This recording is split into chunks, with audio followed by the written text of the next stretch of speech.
Ici Louis Lemieux, votre fier député de Saint-Jean à l'Assemblée nationale du Québec.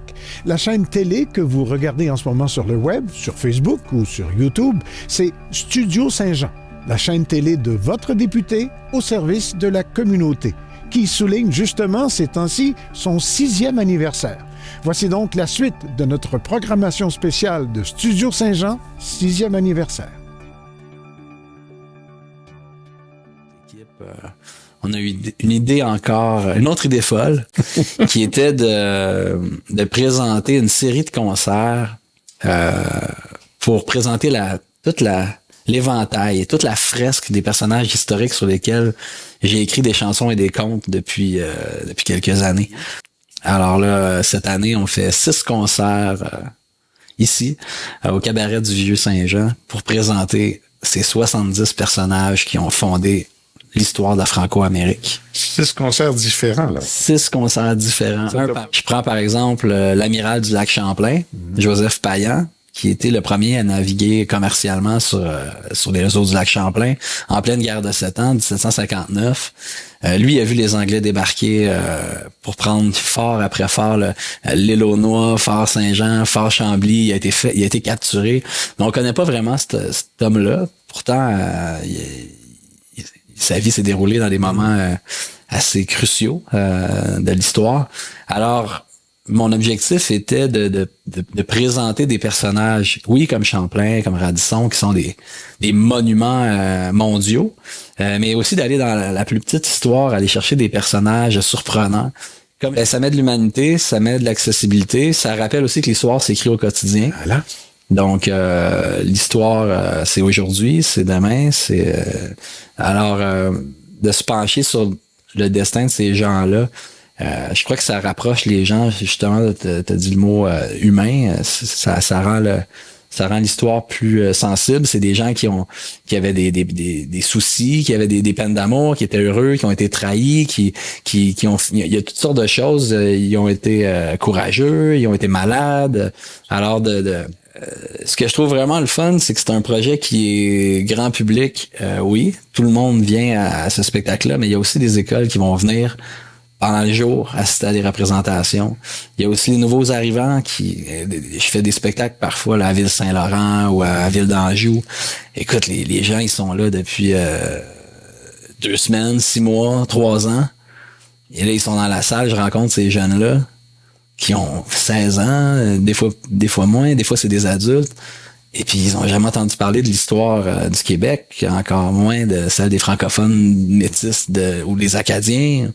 Alors, pour moi, c'est un grand privilège. Je leur fais des spectacles, je leur parle de notre histoire. Ouais. Mais aller faire un spectacle, justement, en Californie, où il y a un bassin d'1 million de personnes qui parlent et qui comprennent le français.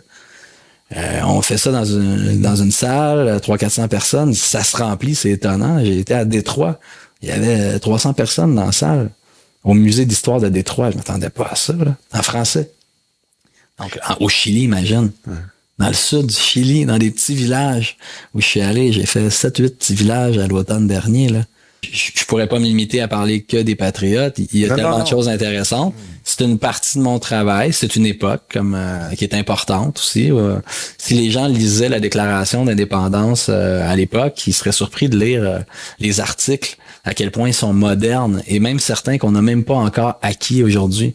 Eux autres, ils avaient plein de choses à l'agenda, dont l'égalité entre les hommes et les femmes, entre mettre les autochtones qui n'étaient pas reconnus au même titre que les autres citoyens. Il y avait plein de choses. Je sais que tu es un auteur, un écrivain de historique. T'aimes l'histoire, tu écris des belles histoires. Puis le roman a tout le temps une trame historique réelle, véridique, qu'on peut vérifier. Puis il y a parfois des personnages nouveaux qui s'ajoutent à ça pour donner un peu plus de couleur, j'imagine, à l'histoire. Exactement, pour que ça se tienne aussi. Là, pour que ça se tienne, oui, c'est ça. Ouais. Puis Samuel de Champlain, t'as pas eu besoin de faire ça. Non, parce que lui, il est entouré. Il est vraiment entouré d'amis, tous les Amérindiens, d'ailleurs, qui qui tournent autour de lui, là, les Inuits, les Algonquins, les Hurons, les Micmacs. Donc, il est très bien entouré, beaucoup de monde. Ouais. Donc, je pense que c'est le seul où j'ai pas eu besoin, justement, d'ajouter des personnages. D'ajouter des personnages. Alors, avant de venir ici, il a fait un grand voyage en Amérique latine. OK. Et c'est là qu'il a vu les massacres épouvantables des Espagnols et tout ça, le vol des richesses et tout, les conversions aussi de force, là, qui allaient jusqu'à la torture. Là. Oui, et la mort aussi. Tu sais, et les Jésuites étaient très forts pour les convaincre de devenir catholiques, si on peut dire. Et c'est là qu'il s'était promis de jamais faire ce qu'il a vu. Là. Donc, parce qu'il avait prévu de venir en Amérique du Nord, parce qu'il s'est dit jamais je ferai ça. C'est là qu'il va obtenir la permission d'établir une colonie. Française sur les rives du Saint-Laurent. Mais pas comme colon qui prend possession du pays, mais comme colon qui va être voisin et ami, en fin de compte. Lui, son but, c'était finalement de collaborer. Avec d'être toujours en bon terme avec ses voisins autochtones. C'était ça son but. Il n'a pas tassé personne pour s'établir. Il n'y avait personne. C'est ça. Donc, exactement. OK, on peut s'installer ici. Exactement. Avec la permission des chefs, là, évidemment. Là, c'est ça, il a gardé des bonnes relations avec eux autres toute sa vie, finalement. Oui, parce que même, comme les Hurons, à un moment donné, dans les livres, ils se rencontrent à Montréal, puis ils veulent commercer uniquement avec lui. Ah, ouais, parce qu'il disait, toi, tu respectes nos coutumes, tu sais, contrairement aux agents des compagnies qui étaient plutôt affamés de richesse, donc qui respectaient pas du tout. Alors, c'est pour ça que finalement, ils ont établi ça. Et ça, ce sont justement les Iroquois, les Algonquins, pas les Iroquois, les Hurons, les Algonquins qui ont choisi Champlain. Ils ont choisi Champlain. Et naturellement, les Montagnais aussi. Les Montagnais aussi, c'est tous des alliés, ces gens-là. Exactement.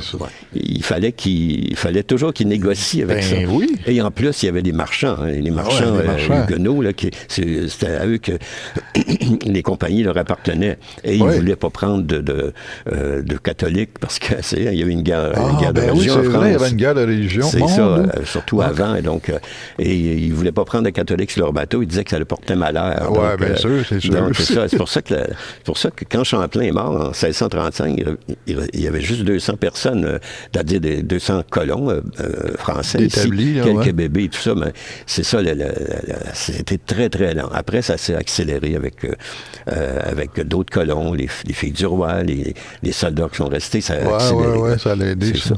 Oui, mais c'est sûr que sans Champlain, on n'existerait pas parce que lui, il était persévérant. Alors, c'est Champlain, c'est le personnage que je pense que j'ai aimé le mieux à écrire, à décrire dans un roman parce qu'il... D'abord, c'est nous. Hein. Ouais, c'est un humaniste, le gars, dans le fond. Tu sais, c'est un humaniste.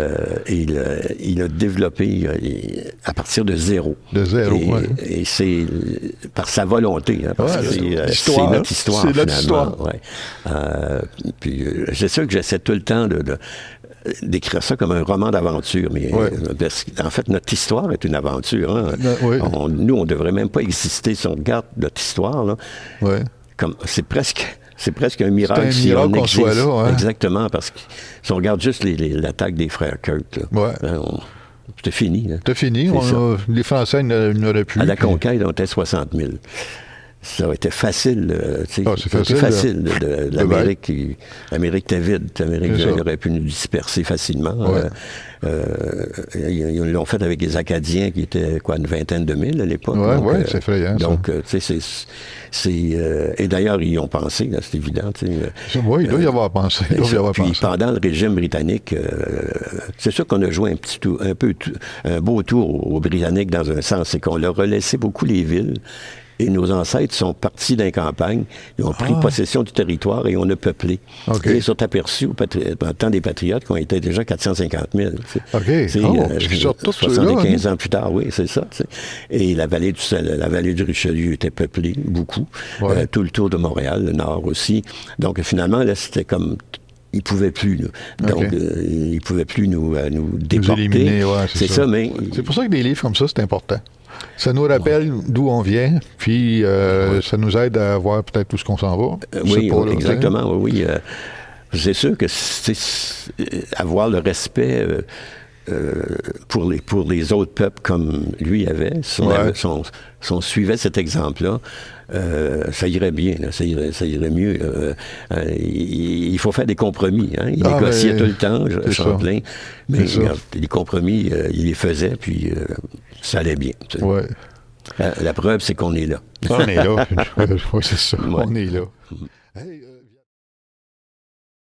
j'aimerais ça te parler du patriote de l'année que tu es devenu récemment. Oui. Comment qu'on se sent comme patriote de l'année quand on reçoit cet honneur-là, si on peut appeler ça de même? C'est un honneur. Ben oui, absolument. J'étais très, très ému. En fait, ma blonde avait bien géré ça avec l'équipe de la Société nationale.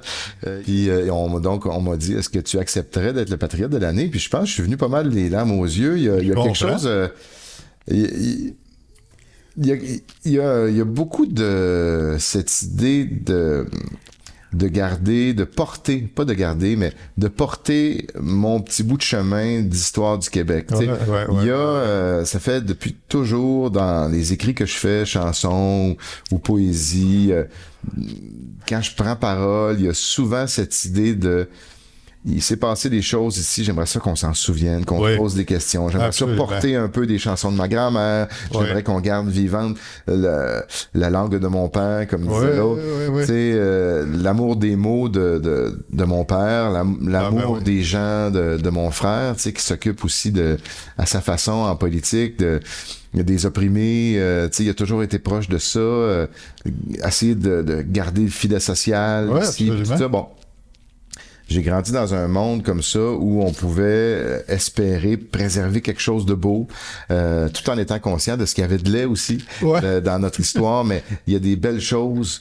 Il y a ce fil conducteur qui est la langue. Puis en tout cas, bon, tout ça pour dire que je m'attendais absolument pas à ça. Non, on s'attend pas. Je m'étais jamais dit... je pourrais peut-être recevoir ce prix-là, mais vraiment pas partout. Puis en même temps, j'ai trouvé ça particulièrement touchant parce que je m'y attendais pas, puis parce que je comprenais pourquoi on avait pensé à moi. Puis ça m'a fait vraiment plaisir parce que un autre aspect que je pourrais te dire, qui est pas une frustration, mais qui est quand même quelque chose d'un peu étrange à la longue, c'est que ces chansons-là, que j'écris, par exemple, avec Le Vent du Nord, on les joue pour des allophones. La plupart du temps. Tu sais, notre vie, nous, notre carrière, c'est les États-Unis, c'est l'Angleterre, c'est l'Écosse. On chante en français pour des anglophones ou des allophones. OK. Beaucoup, en grande majorité. Au Québec, on fait des shows au Québec, on est de plus en plus là, mais c'est quand même l'exception, si tu veux. Même en France, c'est pas là qu'on joue le plus. T'sais. OK. On va jouer en Belgique même davantage qu'en France. En tout cas, tout ça pour dire que ces chansons-là, on parle d'histoire à des gens qui comprennent pas nécessairement ce qu'on raconte. Puis de réaliser que ici au Québec, des gens ont pris le temps d'écouter ces textes, ces chansons-là, puis me disent il y a quelque chose du travail patriotique là-dedans, de souvenirs. Je dis, ça m'a vraiment fait du bien en fait. C'est vrai. C'est super. Ça m'a fait du bien parce que j'avais des fois l'impression prêcher dans le vide. C'est sûr que quand je raconte l'histoire des patriotes où j'écris la lettre à Durham, en Angleterre, on leur explique qui est Durham, ils savent très bien, puis on joue avec ça, puis on s'amuse avec ça, mais ils n'ont pas le même recul que nous. C'est-à-dire, c'est pas eux qui se sont fait... C'est pas eux autres qui l'ont subi. Non, exact. En tout cas, félicitations. Merci. C'était une grande fierté, en tout cas pour moi, minimum, de voir un patriote qui parle de nous dans sa vie de tous les jours. Merci. Moi, ça m'a aussi vraiment beaucoup touché. Ça m'a donné le goût de continuer aussi. C'est bon.